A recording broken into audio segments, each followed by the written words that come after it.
To tell the story of how the Nazis came to power, we need to look at individuals, not just the wealthy conservatives who, in order to hide their own corruption, pushed Hitler into power, nor the rich business people who needed him to control the unions, but also the street thugs that dished out the violence that cowed the opposition into silence. Karl Belding was one of those men, a violent thug who thought nothing of killing those he considered to be the enemies of his state, or rather his state of mind. Karl Belding was born on the 12th of April 1897 in Fahrland, which is today a district of Potsdam. Aged only 15, he went to sea, joining the Imperial German Navy as a cabin boy and rising to the rank of Chief Petty Officer by the end of the First World War. He may well have witnessed the mutinies that crippled the German Navy and were the spark that caused the German Revolution of November 1918. Given his later behaviour, perhaps he was utterly disgusted by them, or perhaps he joined in them as well, as many communists went over to the Nazis and vice versa. They blew with the wind. When the war ended and he was demobilized, he found employment in the Grenzschutz Ost, the border guard east. That name sounds as though it were part of the border control agency that every country has, but it wasn't. The Grenzschutz Ost was formed in the immediate aftermath of the German Revolution and was made up of various Freikorps and volunteer units established after the end of the First World War at the beginning of the Weimar Republic. These units were intended to protect the eastern border and eastern territories of the German Reich, particularly against the newly founded Poland, until the border was finally drawn. There were various uprisings of Polish speakers in the Potsdam region and in Upper Silesia, as well as the dangers that could come from the Polish-Soviet War, especially as in 1920 when the Soviets were on the East Prussian border. Units started to be dismissed as from the signing of the Treaty of Versailles in the summer of 1919, which established the eastern border in many places, then with the formation of a provisional army. Some men, however, made their way to the Black Reichswehr. In the case of Karl Belding, his move from the Grenzschutz Ost was to the police force, where he reached at least the rank of Unterwachtmeister, from which he was discharged in 1923. From 1923 to 1928, Belding worked as a doorman and inspector for a private company. He lost his job in 1928, which led to a prolonged period of unemployment. In September 1929, Belding got a job as a chauffeur for a private company, and he stayed there until power in Germany was surrendered to the National Socialists, when he, as an old fighter, a person of the extreme right, could expect better prospects. Indeed, Karl Belding had been involved in extreme right-wing political circles since the beginning of the 1920s. Maybe it was discussed at the Treaty of Versailles or the naval mutinies that had caused it, I don't know. The Grenzschutz Ost was made up of men with extreme nationalist views. By the middle of the 20s, he belonged to the Berlin branch of the Frontbahn, a nationalist organisation set up by Ernst as a replacement for the paramilitary organisations of the Völkisch Right, which had been banned by the Bavarian government after the Hitler Putsch in November 1923. Ernst also set up a section of the Frontbahn in northern Germany, and for this he entrusted a man who is rumoured to have been his homosexual lover, Paul Oskar Röhrbein. This unit was called the Frontbahn Nord. Röhrbein was known in extreme right-wing circles as being the official representative of Ludendorff in Berlin. Röhrbein recruited members of Frontbahn Nord from the German Gymnastics Association, the Viking League, the Black Reichswehr, and the Border Guard, where he might have found Belding. He chose Karl Ernst, later head of the SA in Berlin-Brandenburg, as his adjutant. Ernst, who is also said to have had a homosexual relationship with Röbein, was nicknamed Frau Röbein, or for those who granted him a title, Frau von Röbein. The Nazi Party had been banned following the Beer Hall Putsch in November 1923, but by 1925 the ban had been lifted. As a result, Belding was able to join the Nazi Party on the 9th of April 1926, membership number 33893. He also became a member of the Sturmabteilung, the SA, the party's street fighting unit. In 1931 he commanded a Berlin SA standard and reached the rank of SA Standartenführer by 1932 at the latest. This is a very high rank, equivalent to that of colonel in the army, which suggests that he must have been considered to be very good at his job. For street-fighting thugs like Belding, the Nazis being granted power by the wealthy conservatives ushered in a time when they could use violence to their heart's content without having to worry about the law.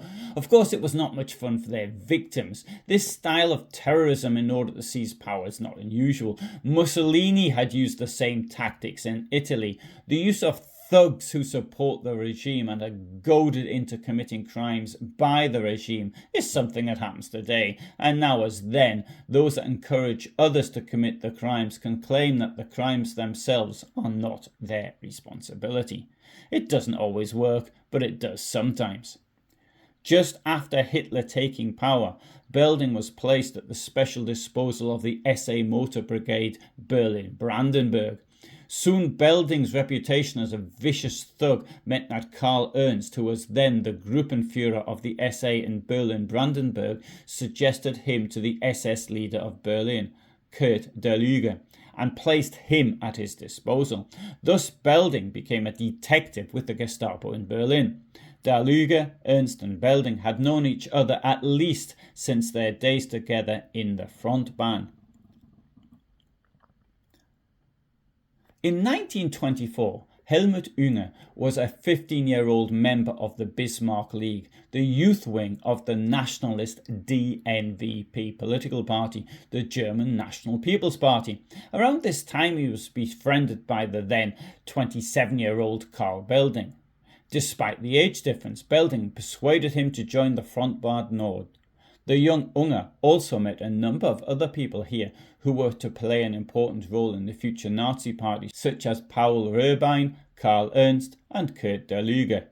After the dissolution of the Frontbahn in 1926, Unger remained active in the nationalist movement. He was in the Spandauer SA and the newly founded Nazi Party, although he didn't quite exactly join it officially, but he did attend the Nazi Party Congress in Weimar in 1927, and officially he joined the party on the 1st of May 1930. Membership number 231880. In the spring of 1931, at the instigation of his old friend Karl Ernst, who had since risen to the position of adjutant to the Berlin SA leadership, Unger was appointed staff commander of the 1st Berlin SA Standarte, commanded by Karl Belding. He initially held the rank of SA Sturmführer, rising to Standartenstabsführer. In later years, this was the rank of SA Sturmbannführer. However, his Nazi party activities did not leave much time for finding a proper job. He was very short of cash.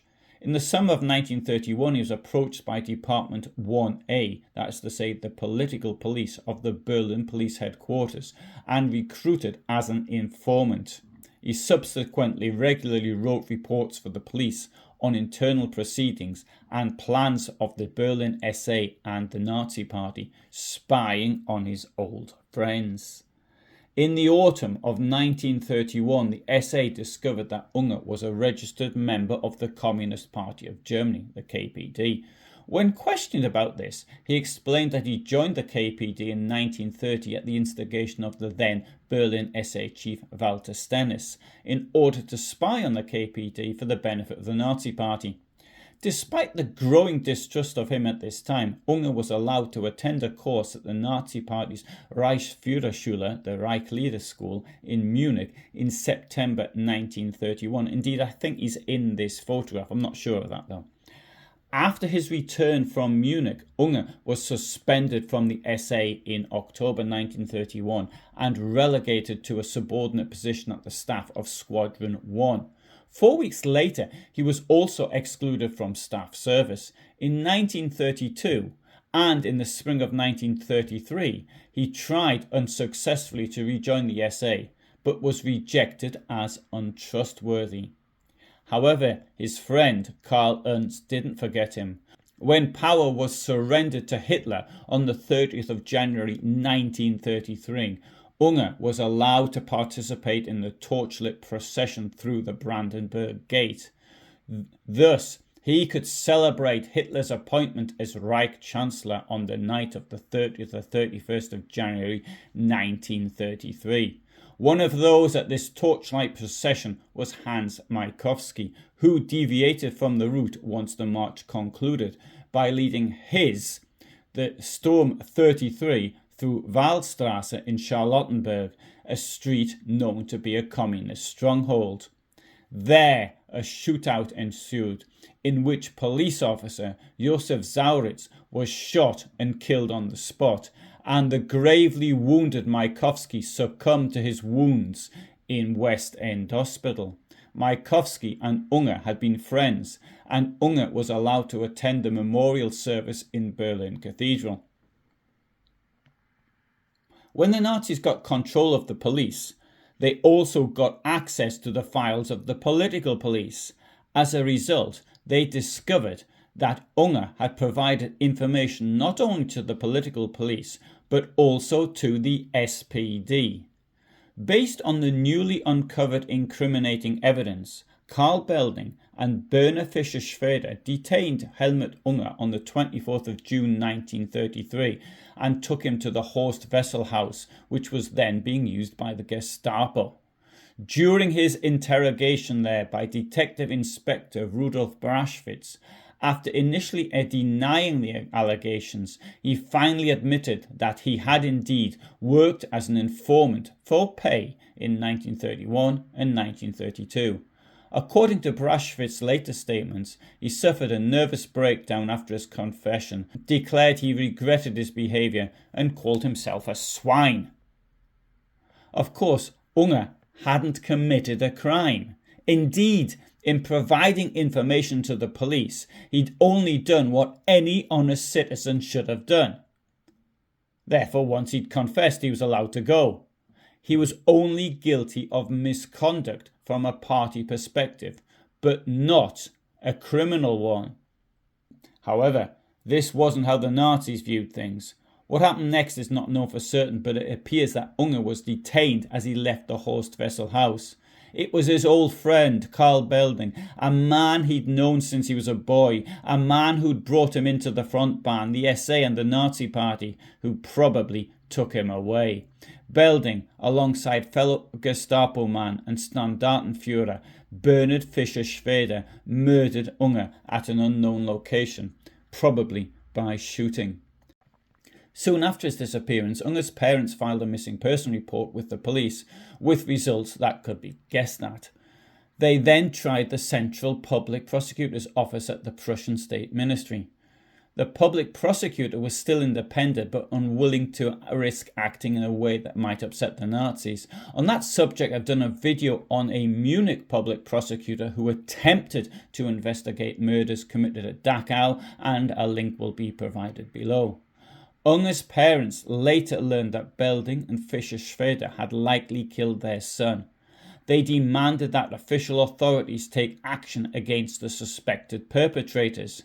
This matter came to the attention of Gestapo chief Rudolf Diels, who went round to see the Ungers and explained to the couple that if Belding and Fischer-Schweder had indeed committed the crime that they were accused of, they, the parents, would simply have to accept it.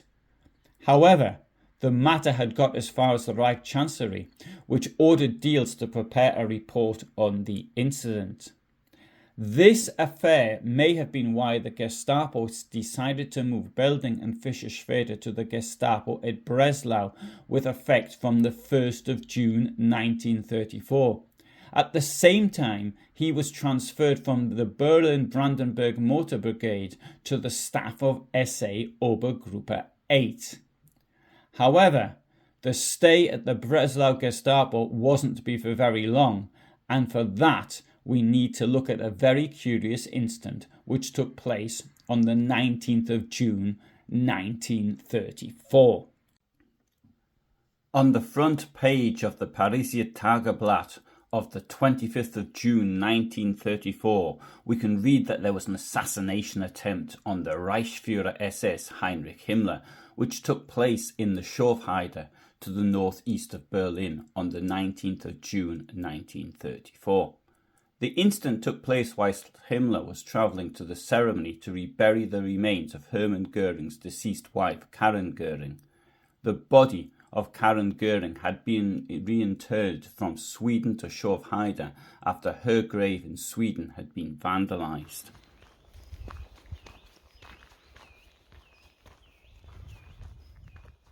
As you can see from this video, the Schorfheide is in parts heavily forested, and thus it may seem to be a good place for an ambush. By the middle of 1934, tensions were growing inside Nazi Germany between the clique around Adolf Hitler and Ernst, who led the SA. In these circumstances, Himmler, a believer in conspiracy theories, and, like most conspiracists, also had a persecution complex, no doubt saw enemies everywhere. Heinrich Himmler had been Reichsführer SS since 1929 and had also held the position of Inspector of the State Secret Police since April 1934, when the role had gone to him from Hermann Göring. Now, let's have a look at what was behind this alleged assassination. Karin Göring was the first wife of Hermann Göring. She was 5 years older than he was, and it was undoubtedly a very happy marriage. She'd left her Swedish army officer husband to be with Hermann Göring, who, although of aristocratic descent, was by then not in a financially stable position.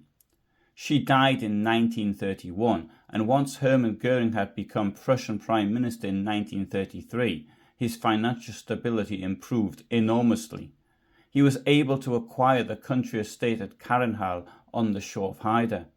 Next to nothing remains of it today, as you can see in this video, and you might want to see a longer video I did when I was there.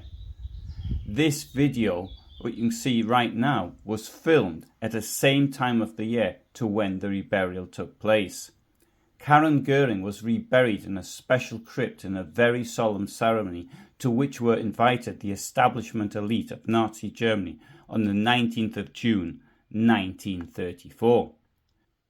During the journey to this state ceremony from Berlin, an object smashed through the windscreen of Himmler's Maybach limousine, injuring his arm. Himmler himself was convinced that the object was a missile fired at him by an assassin in an attempt to kill him. If I may, I'll now leave this story and continue with something that happened to me in January 1999 as I was driving towards Warsaw. I was then on the dual carriageway to the south of Płonsk when the right wing mirror of the Opel Astra I was driving suddenly exploded. I wasn't driving fast as there was snow around and possibly ice on the road, and managed to stop quite quickly. There was not a lot of traffic and I did my best to look for the parts of the mirror, but they couldn't be found. The question remains, was this an attempted assassination on me, perhaps from the husband of the lady I was with who had forgotten to tell me that she was married, as most of them seem to do, or perhaps it was an attempted assassination of her from one of my many female admirers, or was it that a stone had been thrown up from another vehicle and I'd been lucky that it hadn't not been some 40 centimetres more to the left and a couple of centimetres higher, in which case it wouldn't have been such a pleasant ending for me. And not being a conspiracist, I dropped the assassination theory. However, Himmler was more of a suspicious so-and-so than I am. So what did other people who were there actually think? Hitler's press chief, Otto Dietrich, witnessed the incident, and he gave the following description of the events in his memoirs. On the journey through the forest from Berlin to the Schorfheide, where Göring lived, an object the size of a bullet pierced Himmler's windscreen. I assumed it was a stone, as no firing sound had been heard, but what it was exactly couldn't be determined. Rudolf Diels noted in his book Lucifer ante Portas about the Schorfheide incident. On the journey to Schorfheide, Himmler's car was shot at from behind. In the book he put shot at in inverted commas. The perpetrator had, without a doubt, wanted to hit Hitler. There were raids and arrests and excitement which lasted quite a while over a harmless stone that had hit the rear window of the car, but it was one of the practices to put Hitler in the right frame of mind for the violence of the 30th of June 1934. It gave birth to mistrust, madness and arbitrariness. There were, however, those that believed it was a genuine attempt to kill someone. Hitler's personal servant, Heinz Linger, who also witnessed the event, wrote in his memoirs, Heinrich Himmler was driving in front of us. Suddenly, shots rang out from the thicket of the forest. Himmler's car stopped. He'd been hit. Himmler, deeply shocked and pale, hastily explained to Hitler that he'd been shot at. After the incident, we continued our journey, and Hitler said, "That was surely meant to hit me, since Himmler doesn't normally drive in front of me. Perhaps it's well known that I always sit next to the driver. The bullet holes in Himmler's car are in that direction. Therefore Hitler thought that he was the subject of the attempted killing, and as a result he ordered that all of his vehicles be equipped with suitable armour soon after the event. He even gave presents of such vehicles to his entourage, such as Goebbels and Speer, amongst others." Others close to the events later stated it was probably not a missile but rather a stone or similar object thrown up by Himmler's fast-moving car or by another car, and that the incident was therefore likely an accident, not an attempt on Himmler's life. Hans Bernd Gisevius, one of the few Gestapo officers who worked with the German resistance against Nazism to survive, was then at the Reich Ministry of the Interior. He wrote in his post-war memoirs that Police General Kurt Daluege had led the official investigation into the incident and concluded in his final report that the episode had not been an assassination attempt, but that the object that had broken the window of Himmler's car had merely been a stone chip caused by the nature of the road on which they were travelling. According to Gisevius, Himmler did not accept the results of the police investigation, but instead became convinced that the Sturmabteilung SA was responsible for the incident, which he continued to view as an assassination attempt. As part of the political purge carried out a few days later against what was termed the attempted Röhm coup on the 30th of June 1934, Himmler was looking for blood. SA Standartenführer and Gestapo criminal investigators Karl Belding and Bernhard Fischer-Schwede were to pay the price. In the early hours of the 30th of June 1934, Adolf Hitler moved against the leaders of the SA, the very people whose thuggery and violence had helped him to destroy the opposition and to be dictator. That day, Ernst and other SA leadership officials who had gathered at the Tegernsee on Hitler's orders were arrested and were shortly murdered. After the murders, the SA lost its political significance, and the SS became independent and assumed a prominent role. Not all high-ranking SA men were there in Bavaria. For example, Belding's friend from way back, Karl Ernst, had made his way on the 29th of June 1934 to Bremen. The former homosexual lover of Ernst Röhm had married the 29-year-old Mina Wolf on the 17th of September 1933 in Berlin, a marriage attended by Röhm and Göring amongst others. His plan was to go from Bremerhaven on a North German Lloyd ship to Madeira, where he intended to spend his delayed honeymoon. As he was about to board the boat to Bremerhaven at noon on the 30th of June 1934, together with his bride and his friend Martin Kirschbaum, who had financed the passage, he was arrested on the basis of an arrest warrant received from Berlin. He was handed over to an SS commando led by Kurt Gildisch, who had arrived from Berlin on a special plane and who also flew him back to Berlin. After arriving at Tempelhof Airport, he was taken to the SS barracks at Berlin-Lichterfelde, where he was shot by members of the Leibstandarte SS Adolf Hitler. His death certificate states the time of death as 0937. His execution had been announced on the radio several hours earlier. Obviously, they thought they'd catch him at home rather than leaving on holiday. Since Ernst believed until the end that he was a victim of an unfortunate mistake, he died shouting Heil Hitler. Early on the 30th of June 1934, Hermann Göring sent a telegram to SS Oberabschnittsführer Südost Udo von Woyrich, stating that significant sections of the SA under Chief of Staff Ernst Röhm had all made plans for a coup d'etat and ordered the arrest of a number of people associated with the SA in Breslau, including Karl Belding, Herbert Ender, Reinhold Nixdorf, Edmund Heines, Oskar Heines, Hans Ramshorn, Eberhard von Weckmar, and Ludwig Werner Engels. Around the time that Ernst was being taken to the SS barracks in Berlin-Lichterfelde, 300 kilometers to the southeast, Belding and Fischer-Schwede turned up for work. Whether or not they knew anything about the so-called Röhm affair is not known. On arrival that day at the Breslau police headquarters, they were greeted by SS men who had been given executive power in Breslau on orders from Berlin during the night of the 29th to 30th of June 1934. They had taken control of the police headquarters. Belding and Fischer-Schwede were taken into custody by SS men and locked in the police headquarters in-house prison, where several dozen more SA members were brought in as prisoners during the course of the day. That day, a telegram arrived from Heinrich Himmler. It ordered the execution of the detained SA men, under the command of SS Obersturmbannführer Friedrich Schlums, commander of the 16th SS Standarte Unter Elbe. Kurt Engelhardt, Karl Lipinski, Otto Stucken, Reinhold Nixdorf, Eberhard von Weckmar and Karl Belding were taken to a forest near Obernik, today Oborniki Śląski, some 15 kilometers to the north of the centre of Breslau. There they were murdered by a firing squad commanded by SS Sturmführer Fritz Mohr. The death certificate lists the time of the shootings as 2 to 3 in the morning of the 1st of July 1934. The bodies were initially buried on site. They were later exhumed and cremated in the Breslau Grabschen crematorium. On the 3rd of July 1934, the Hitler cabinet approved the law on measures of state emergency defence with the following wording: the measures taken to suppress high treason and treasonous attacks on the 30th of June and 1st and 2nd of July 1934 are legal as state emergency defence.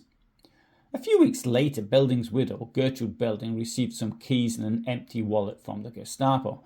I'm sure Mrs. Belding was happy to get her keys back, but I think the Gestapo could have left the cash that was in his wallet. Even in death, Karl Belding's violence was to lead him into trouble. Well, post-death trouble, that is. In 1935, an investigation was launched against him and his colleague Ottmar Teufel for their physical assault on a foreign consul. Teufel was another of the SA sadists shot during the Night of the Long Knives. On the 21st of April 1956, a public prosecutor in West Germany filed an indictment which led to a criminal case for these murders being opened. As a result, Udo von Woyrich was sentenced to 10 years imprisonment on the 2nd of August 1957 for aiding and abetting manslaughter in 6 cases, whilst his co-defendant, Ernst Müller-Altenau, was acquitted due to lack of evidence. Udo von Woyrich was released in 1960, and I've been meaning to do a video on him for at least 5 years because he was involved in some terrible atrocities later in occupied Poland.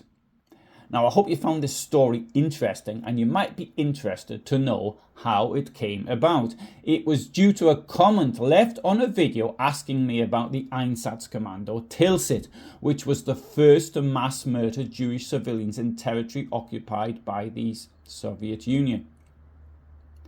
Bernhard Fischer-Schwede Karl Belding's companions from the days in the lead up to the Nazi takeover and from the Gestapo in Berlin-Breslau was a member of this commando. Werner Fischer-Schwede survived the night of the long knives. By chance, one of his friends managed to hold him from the group about to be shot. Fischer-Schwede also played a key role in the murder of 201 people in Daluege in Lithuania, known as Garsden in German, on the 24th of June 1941.